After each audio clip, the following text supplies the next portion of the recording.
I just said, look, like, I don't know if this company's going to be around in 3 to 6 months, but what I can tell you is that it's going to be the most memorable 3 to 6 months of your life in your career working here. This is the largest, fastest growing video service out there. And whatever it's going to do, it's going to be a story, not just for your storybook, but it's going to be a story of the internet. And, that could be a bad story, a good story, but it will be a story that people will know about. Welcome to Crucible Moments, a podcast about the critical crossroads and inflection points that shaped some of the world's most remarkable companies. I'm your host and the managing partner of Sequoia Capital, Hurley. Today's episode is about YouTube, one of the most important technology platforms of our time. Over 700,000 hours of video footage are uploaded to YouTube every day. By empowering everyone to broadcast themselves and the world around them, it has transformed society. But back in 2005, when YouTube was founded by Steve Chen, Chad Hurley, and Karim, broadband was just emerging in the United States. It wasn't clear that the internet could even support video, say nothing of the massive scale we take for granted today. YouTube was a long-shot idea, and initially, almost no one noticed it.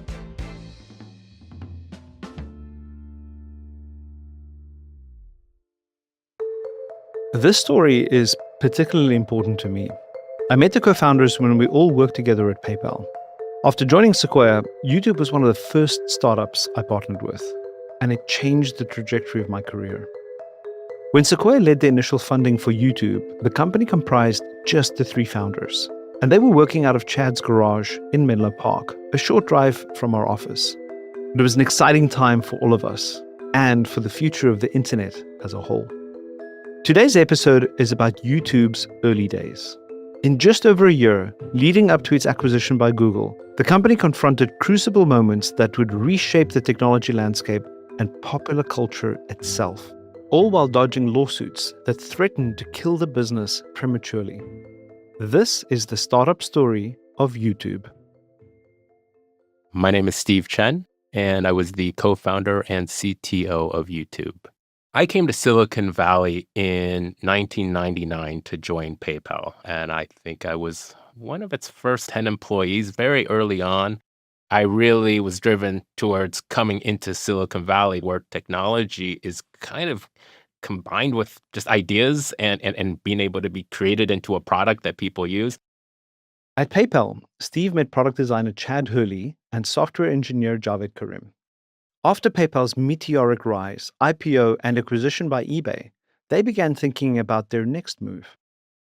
It was a difficult decision to make at that point about what to do next. I knew that the opportunities to either join another startup, just like PayPal or Facebook, or working for a much larger company, much more established, and maybe starting a career, or even just staying on at PayPal at the time. Those were all options.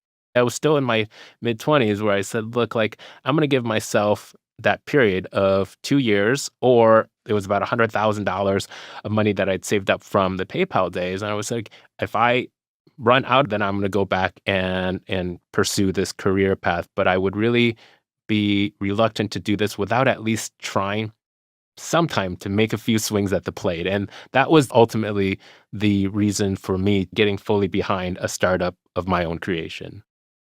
Steve, Chad, and Javed began discussing ideas for a company they could start together. I had a lot of experience with Chad working together on many products and features over and over a period of time. We had already been working together for over 5 years. Chad was the consummate designer, and he was actually the person who designed the original PayPal logo and was responsible for a lot of the ease of use and the delightful design elements in the PayPal website. Javed had also dropped out of school to join the company. And so I remember him working incredibly hard at PayPal while simultaneously doing night studies to be able to complete his degree. We had been meeting up for some time, discussing various ideas that we wanted to work on. This is Karim, one of YouTube's co-founders. There were a few things happening that were, really significant for the formation of this idea. So the first thing that comes to mind is the Indian Ocean tsunami that happened on December 26, 2004.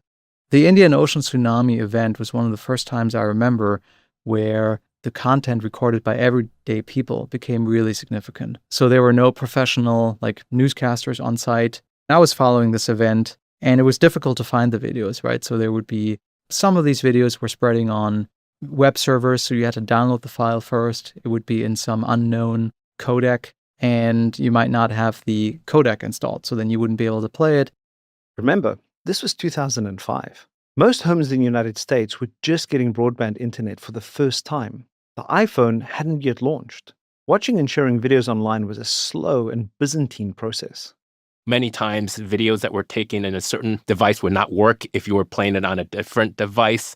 And this is years before the iPhone, right? And so there was just the work there, and you usually had to download additional software. You couldn't just watch anything inside the browser. And so I think the real reason about YouTube was still trying to think about what is next. We did think that video was going to be the next thing, that it was just naturally led there in terms of if photo sharing was really catching on, people were used to uploading photos with one another. But videos was still new, and I think that in many ways it was still a challenge whether or not it was even feasible to use internet as the backbone. We still had to figure out a lot of these sort of technical challenges, right, on just all the different codecs out there. How do you deal with this? How do you do embedding of a video inside a browser without forcing people to have to download another piece of app to do it?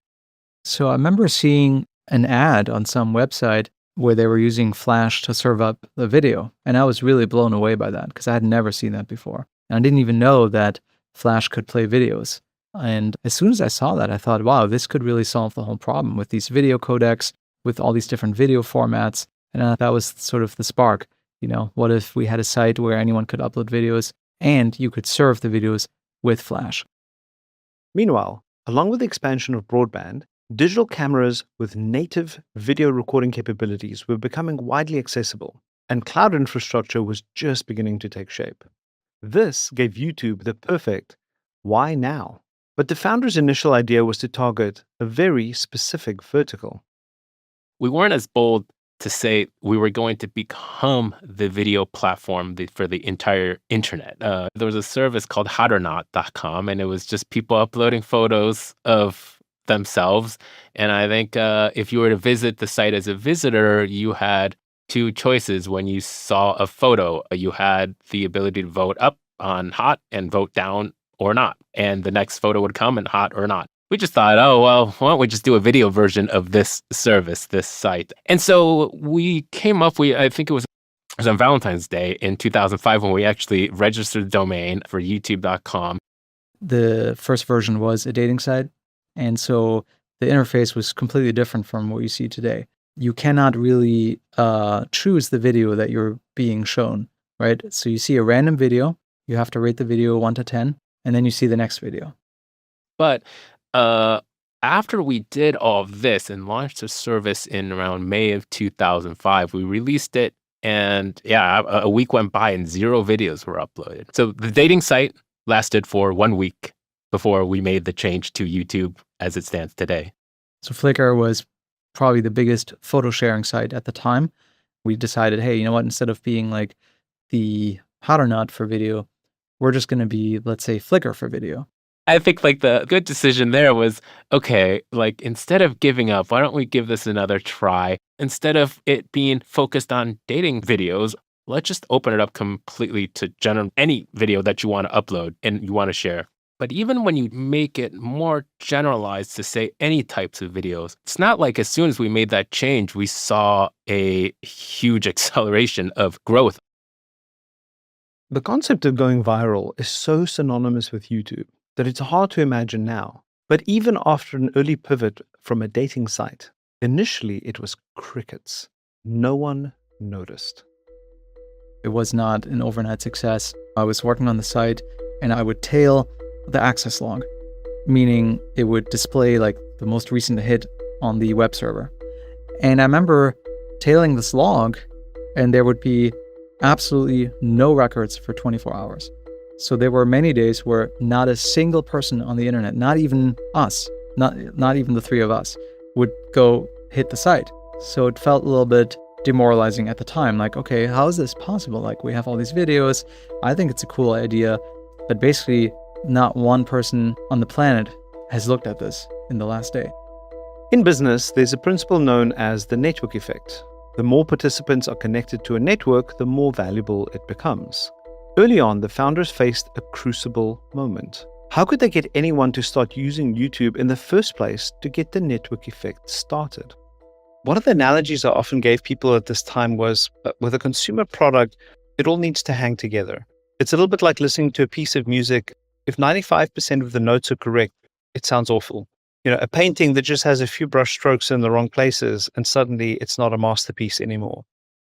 The atmosphere that we try to create inside YouTube is that if you have an idea, present it and we'll try it out and let's see what sticks on the wall. We would just launch all sorts of things. I remember working all night on a feature where it doesn't exist anymore, but it's like video responses where you end up having you like this video so much and you wanted to create a video in response to the video. You almost have a conversation that happens where each person that speaks is in the form of another pre-recorded video that doesn't exist today. But it's an example of look, that was just one of the engineers that had this idea that thought, and we said, yeah, we don't know. Let's try it. Let's give it a shot.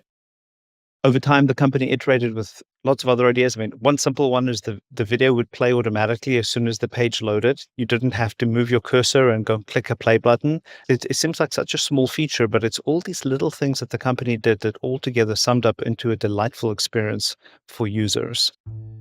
Eventually, the lever that truly unlocked growth was a feature that they'd built at the very beginning.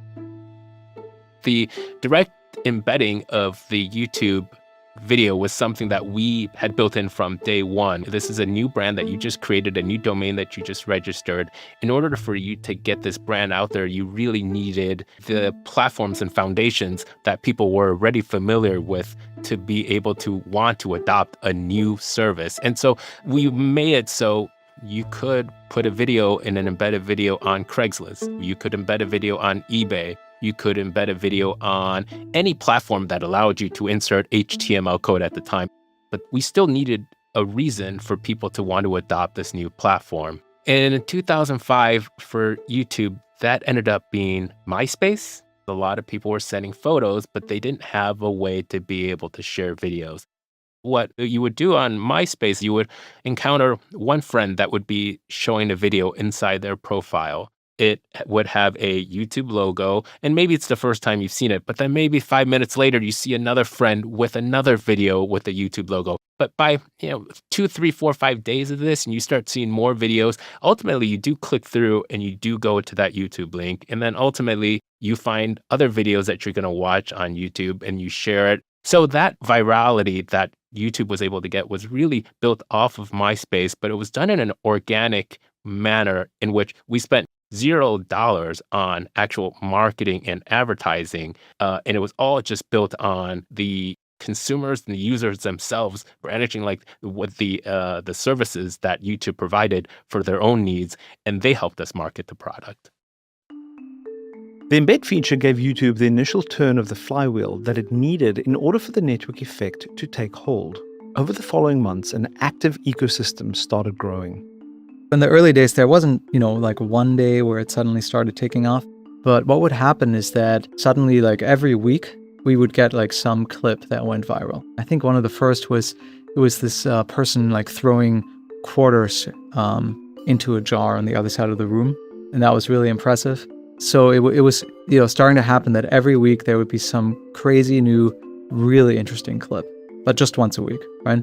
And then it started to happen more often. So then it was every 3 days, every 2 days. And of course, eventually, every day there would be some amazing new content. So that's kind of how it took off. In late 2005, less than a year after launch, and having found initial traction, the founders went out to raise financing, in part to cover the quickly accelerating costs of hosting and serving videos. Like most investment decisions we make at Sequoia Capital, the decision to back YouTube was controversial.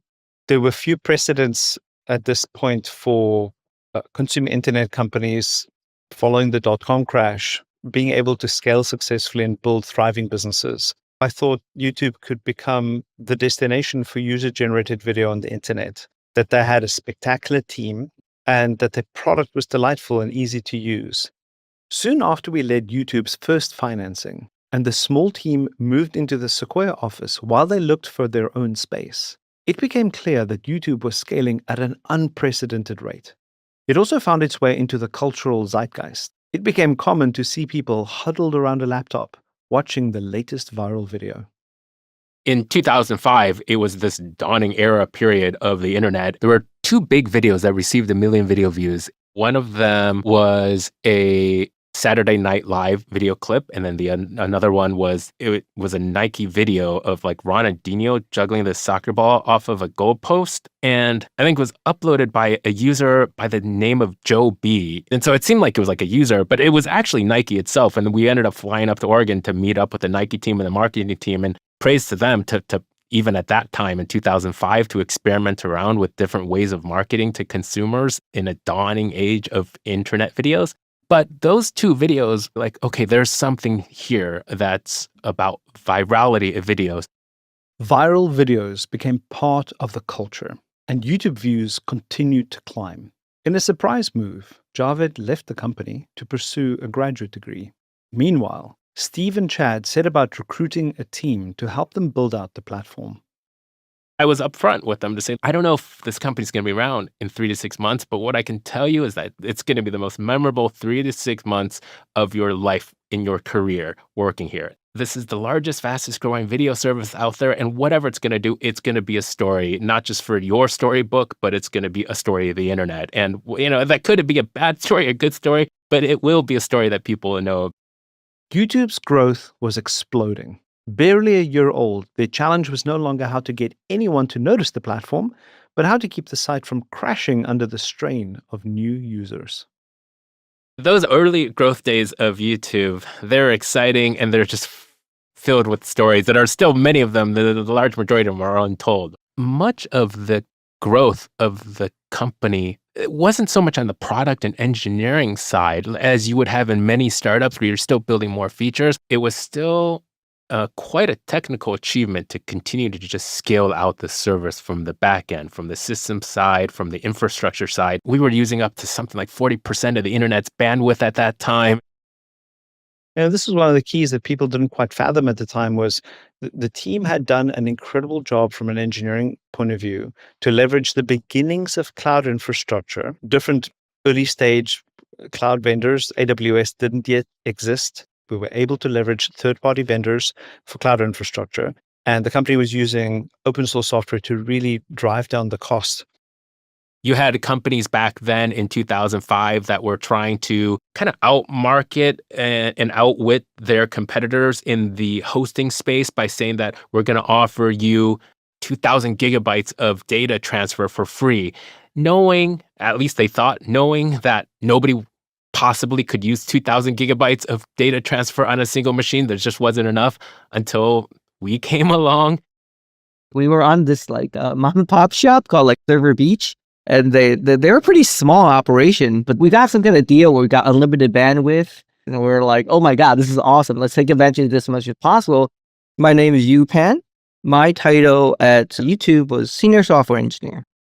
You have the team behind Server Beach they were freaking out about who is this startup with 7 people or something in Silicon Valley that's using up not just their entire bandwidth from their data centers, but they had a whole second, it was supposed to be remaining as a backup connection into their data centers. We were using up all of it. We had a model where anytime we measured as we approached 2,000 gigabytes of data transfer per machine, I just went on and just got another machine. And so another 2,000 gigabytes, another 2,000. And there was no way that was going to be a sustainable model for them. But of course, not their fault, because before YouTube, nobody was pushing out this much amount of traffic. When we were looking at projections, we were going to max them out in no time, basically. So that was quite a bit scary. And then the other side was just the cost of this bandwidth is the building's on fire, basically. Nobody expected a service just to come out of nowhere in 2005 and occupy up, the 20-30% of the internet's traffic in a matter of months, and not knowing where it was going to continue to go. YouTube had innovated with managed cloud hosting to get to scale in a cost-effective way. But with the cloud providers crying uncle on the terms they'd originally offered, they faced a crossroads. YouTube would need to build its own infrastructure. As we looked at the future costs of running our infrastructure in managed hosting, the numbers were very concerning. My name is Colin Corbett, and I was the director of networking at YouTube. One of the things I did when I first joined was to go and sign us up for our first data center so that we would operate our own infrastructure and be able to more closely control the costs. As a result, we ended up negotiating our own bandwidth. We ended up negotiating our server price, and we also our networking equipment we were able to negotiate down.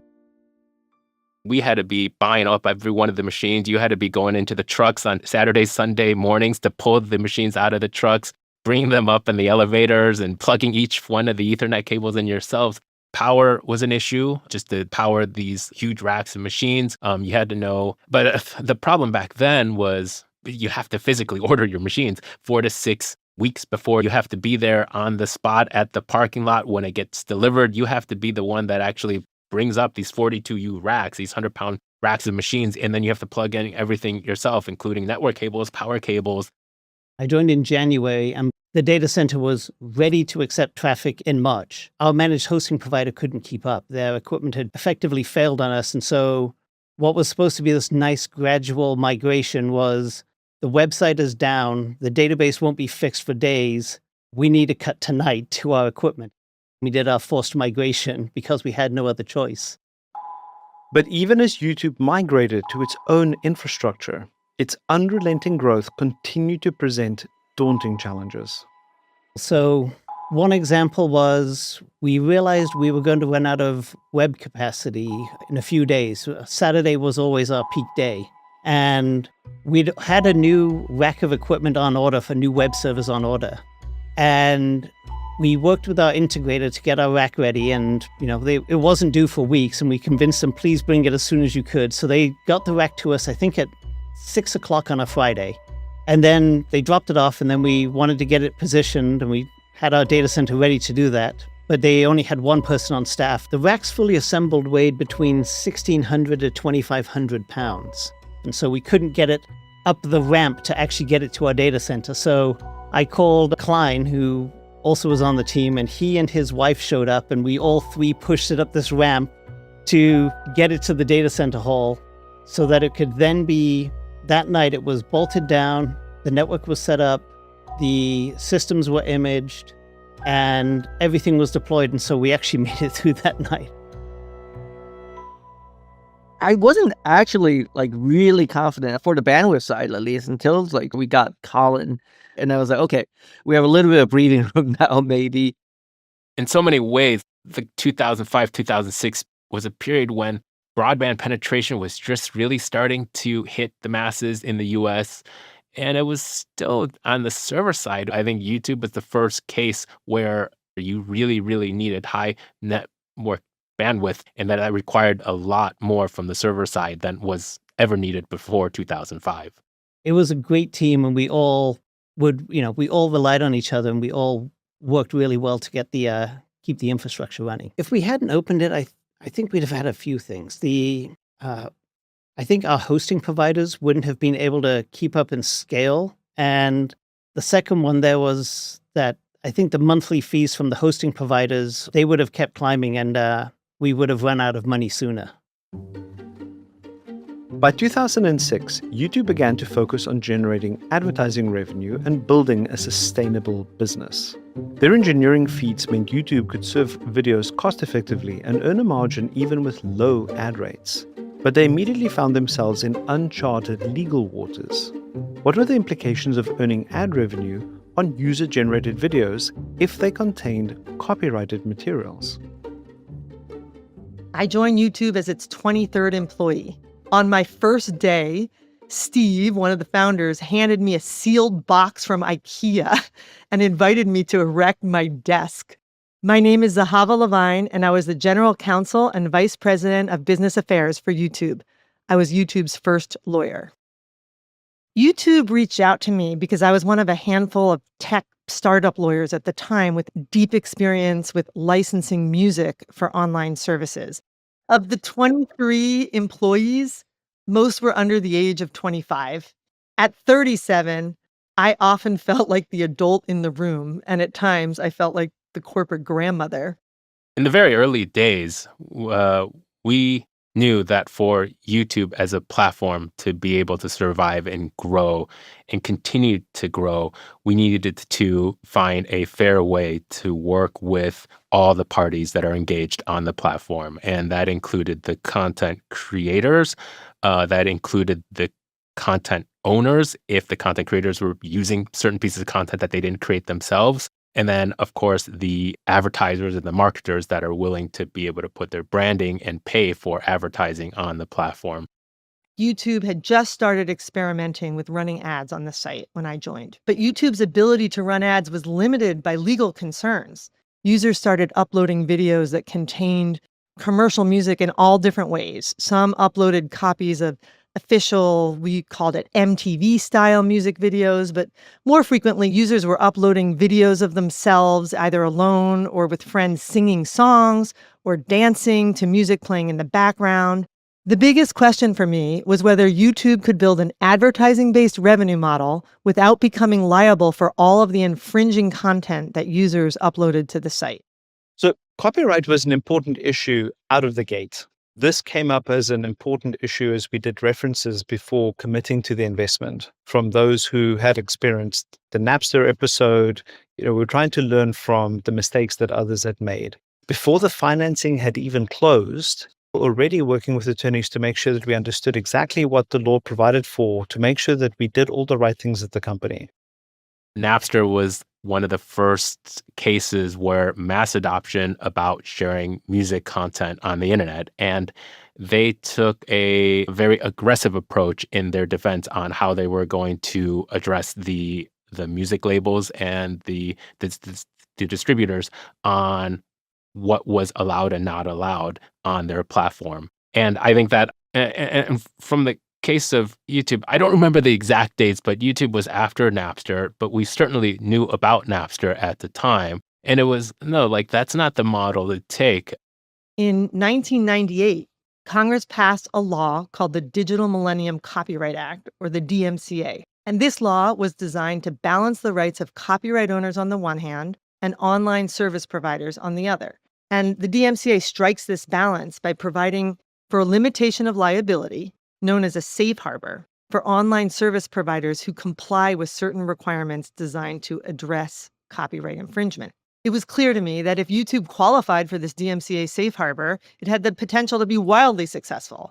But if it didn't, and YouTube could be held liable for copyright infringement for all of the infringing user videos, I couldn't see how the company could be successful. It would all come down to whether YouTube was eligible for this DMCA safe harbor. But the law wasn't clear on its face. There was a lot of ambiguity. I called a friend of mine who happens to be one of the world's great copyright lawyers, and I asked for his advice. We met at one of my favorite dive bars in the Mission in San Francisco. I just asked him, will YouTube just face massive lawsuits and get sued out of existence? He shrugged his shoulders and said, who knows?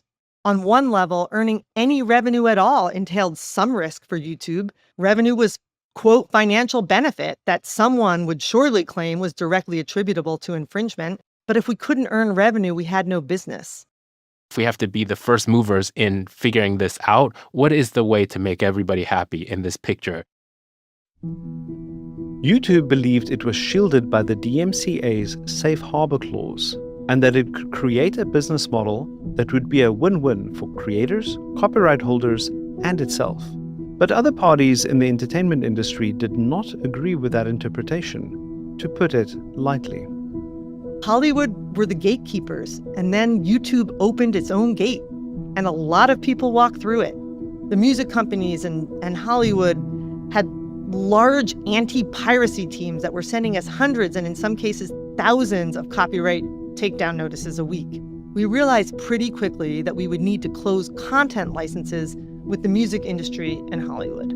Although YouTube managed to negotiate deals with companies like Warner Music and EMI, others were strident. Universal Music Group fully unleashed an orchestrated campaign of fear tactics on us. After months of somewhat friendly negotiations, I remember UMG just suddenly flipped on us. I recall one exec with with whom I had previously had a good relationship, literally scream at me over the phone. YouTube was built on the backs of our artists and owes us hundreds of millions of dollars. The single worst business meeting of my life was when I flew down to Los Angeles for a meeting with Universal Music.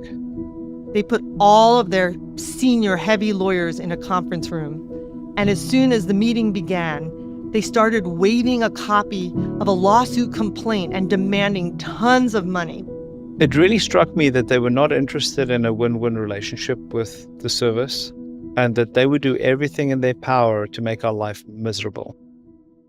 I mean, they hold all the cards. You have something on your platform that is owned by Universal, and there aren't that many choices that you could take. It didn't take long in this meeting before Chad agreed to pay a big sum of money in exchange for a license agreement we would still need to hammer out. A sum of money we had no way to pay at the time. I thought that meeting was just awful. I was sure we had substantially overpaid. I was sick to my stomach, and I was worried that other music companies would adopt the same tactics to try to extort crazy amounts of money from us. I had rarely encountered a business experience like this. Silicon Valley just has a very different tone and mentality when it comes to business relationships, and a much more of a win-win, let's build something together attitude. The idea that you were going to create value, and yes, there's a question about exactly how to divide the pie, but ultimately the goal should be grow the pie as big as possible. And the sense I got from my meeting at Universal Music was a fixed mindset. There's only so much value, and we, Universal, need to do everything in our power to squeeze as much out of this as possible to your detriment. That was a pivotal meeting, honestly. I think that meeting really shook us as a team because of the aggression and antagonism that they displayed. It was truly hostile. I think this UMG shakedown was a turning point. I think it was a turning point for Chad and possibly Sequoia. I think it helped Chad and Roelof appreciate the gravity of our copyright issues and perhaps warm up to the idea that selling YouTube to a company that could commit more resources to our legal challenges was not a terrible idea. It was now clear that a flood of litigation from rights holders was inevitable. YouTube's life was on the line. How would this young company be able to handle massive lawsuits from some of the world's biggest corporations? There was a potential solution, however, that could not only help protect the company from impending lawsuits, but ensure its longevity. Various companies had shown interest in acquiring YouTube, including Google, whose own video product had failed to catch on with users. Anytime you contemplate the sale of your company, I think it should be called a crucible moment. It's at this point where the founders, even if they have the ambition to build something enduring that is standalone, they may feel that the company's future is in better hands with somebody else that can help them realize that ultimate vision. Unfortunately, oftentimes big companies swallow little companies and maybe by accident smother them. They don't enable them to realize their potential. In 2006, a decision had to be made within the board about what our next major step was going to be for YouTube and whether or not that was going to be through an acquisition or do we continue to operate as an independent company and try to figure all this out ourselves. And being honest with you, we're kind of forced down that path of going down the acquisition route with Google was really on the legal side of things. We were just too small. We could barely even hire because everybody was so busy keeping it all together with Band-Aids. At that time, it was clear to me that we needed help. I was worried at that time that if we didn't sell the company, it would be very expensive and time-consuming for us to fight the copyright battles. I had confidence that we would prevail, but in 2006, you didn't have the kind of late-stage financing environment that you have today. It wasn't easy for us to go and raise $100 or $200 million to fight the lawsuit. And so I also think it would have been pretty tricky to go and raise money for the explicit purpose of winning a lawsuit. So I think it was daunting to be able to take on that challenge as an independent business. So for me, that was a very difficult period. Like the product was working great. The engineers, we had a great team, but it was really survival of this product, of being able to share videos online on the internet space? Is that going to be feasible or not? Is it time to sell the company in order for YouTube to really, truly reach its potential? It really would benefit greatly to be working in tandem, in collaboration, under the umbrella of a Google rather than trying to do it independently on its own. We decided internally, and this was still mostly through Chad and me, to say, like, look, in order for this thing to scale out, we really need a bigger partner and somebody to be able to hold us through this. But there was a risk. If the big media companies caught wind of a potential acquisition, they might accelerate the lawsuits they'd been threatening.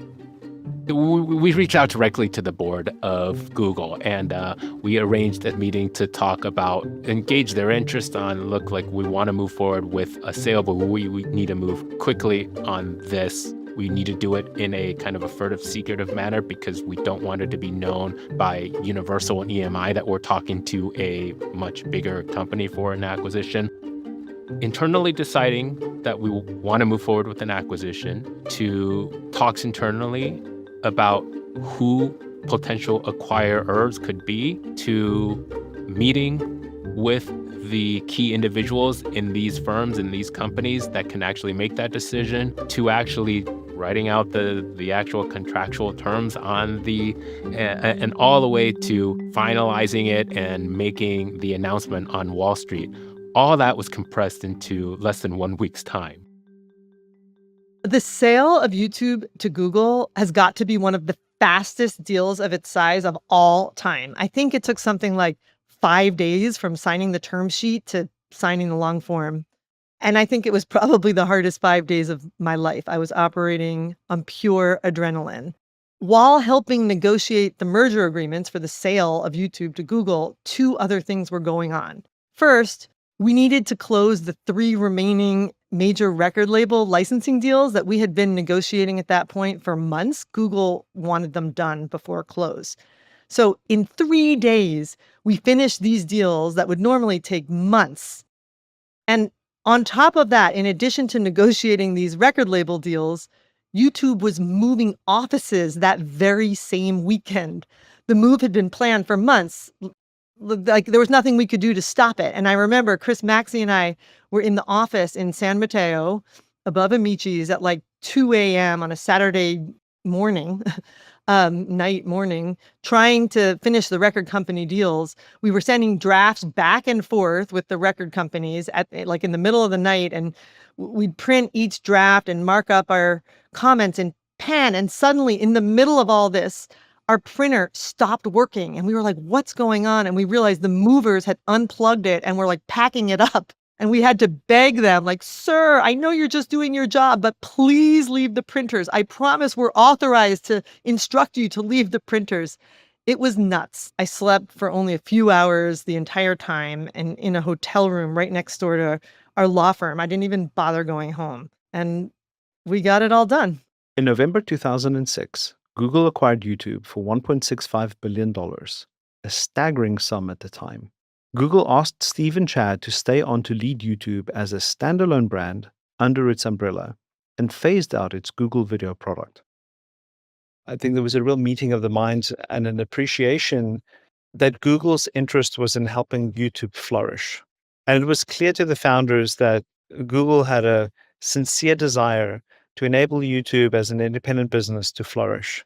They made very clear commitments that the company could retain its independent brand. It wouldn't be called Google Video. It would be called YouTube. They would maintain a separate office in San Carlos, and they wouldn't all have to move down to Mountain View, where Google's headquarters was based. And Google also was willing to make the investment necessary to fight the copyright lawsuits that had been filed, and also to invest the infrastructure, the data center infrastructure, to enable YouTube to continue to grow into the scale that it's achieved today. I'm just still grateful the way that Google handled that acquisition, that they still were able to put us in control, to trust a couple 28-year-olds to run this thing.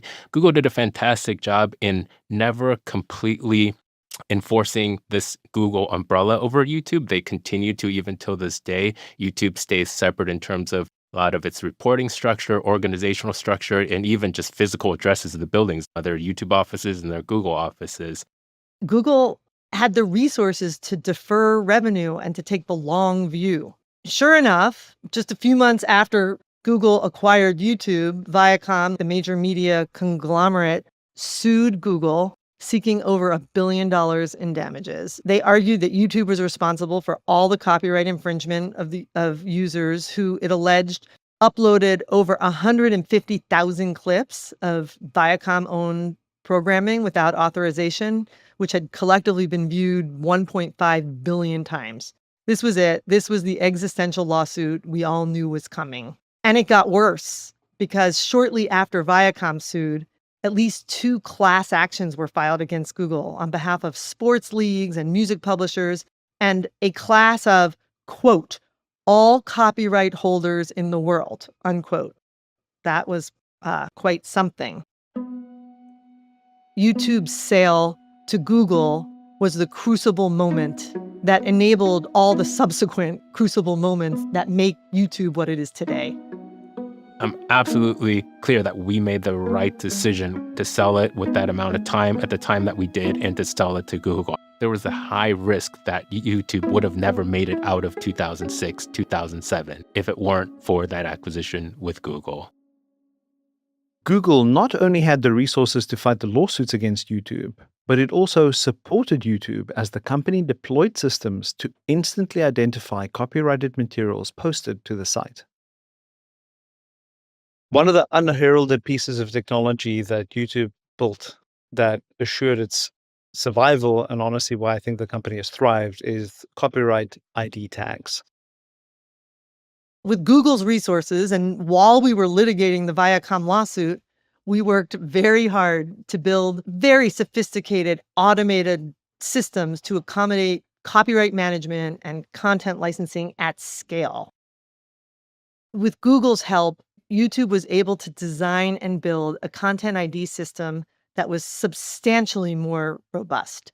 The system scans each of the millions of YouTube videos uploaded every day against a massive database of sound recordings and audiovisual works provided by copyright owners all around the globe. And when the system detects a match, meaning that it's identified third-party copyrighted material in a user-uploaded video, the system honors the rights holder's choice to either license it, monetize it, and share in the revenue, or to have it removed from the site. And like an overwhelming majority of the rights holders using the Content ID system elect to license their content and share the revenue on YouTube. As far as I know, the YouTube content identification system is the most advanced system of its kind in the world to this day. It's been crucial. It wins the hearts and minds of copyright holders that know that YouTube is a partner to theirs, not an adversary. YouTube is a valuable distribution partner. It generates revenue that it shares back with these copyright owners. By building a platform to responsibly share revenue with creators and rights holders alike, YouTube would go on to single-handedly bring about the so-called creator economy, enabling everyday users to monetize their content. In 2010, a district court threw out Viacom's lawsuit, ruling that YouTube was in fact eligible for the DMCA safe harbor and therefore protected from copyright liability. YouTube is nearly 20 years old, and due to its ubiquity and reach, has shaped some of the most seminal cultural moments of the 21st century. One of the most memorable moments for me at YouTube was when we received a call in 2007 from CNN. They wanted to host the Democratic debates for the elections in 2007 at the time. And they wanted to do it utilizing and partnering with YouTube, where the questions wouldn't just be coming from the 2-3 moderators, but it would actually be coming from YouTube users. And that was when I started realizing this is far bigger than something that we created back in 2005. Today, YouTube has over 2.5 billion monthly active users, including more than 100 million paid subscribers. A little over a third of the world's entire population watches YouTube every month. YouTube achieved many impressive accomplishments and crucible moments in its early years. The technical infrastructure required to store and deliver an unprecedented volume of video content around the world, the historic licensing deals with the music industry that licensed on a blanket basis for the first time ever entire catalogs of music for use in user-uploaded videos. It's not fair to look at the end result of where I am when the finish line, to see where YouTube is and to see how all of this magic happened. I think it's a lot more realistic to look at where I was in 2005. And when I was there in 2005, it was a video dating service that we thought was going to be the next big thing, right? And of course, it went through hundreds of cycles of evolution and path turning and turns to be able to get to where YouTube is today. But in order for it to reach YouTube, to reach to the state that it was at, those first few steps had to be taken from us as the founders and the entrepreneurs of the company. Multiple generations are watching YouTube as their primary source of entertainment, source of education, source of content globally, all around the world. And people are entirely creating careers completely just built off of YouTube, the platform. The key message is that if you have an idea, if you want to start something, I think just don't ask anybody else. Just, especially don't ask your mom like I did. At least once in your life, I just recommend highly. Try to do something on your own, especially if you do have an idea that's been brewing in your head for a while. Like, try it, and you'll know 3 to 6 months if it's going to work. And even if it doesn't work, it's going to be the most memorable 3 to 6 months of your life. It's so fun to try to actually create something and an idea that you have. And it's so entertaining, such a great gift when you actually see other users using this product idea that you had in your head. It's just hard to be able to get that same kind of return on anything else you do in life.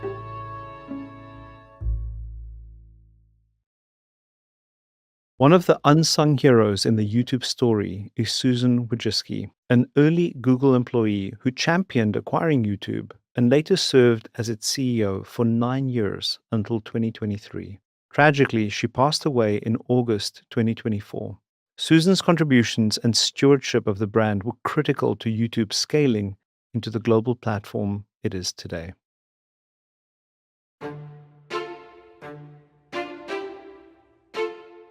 This has been Crucible Moments, a podcast from Sequoia Capital.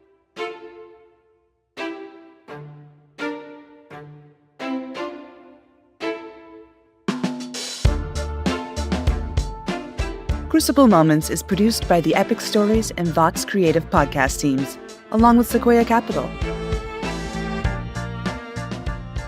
Special thanks to Steve Chen, Javed Karim, Yu Pan, Colin Corbett, and Zahava Levine for sharing their stories.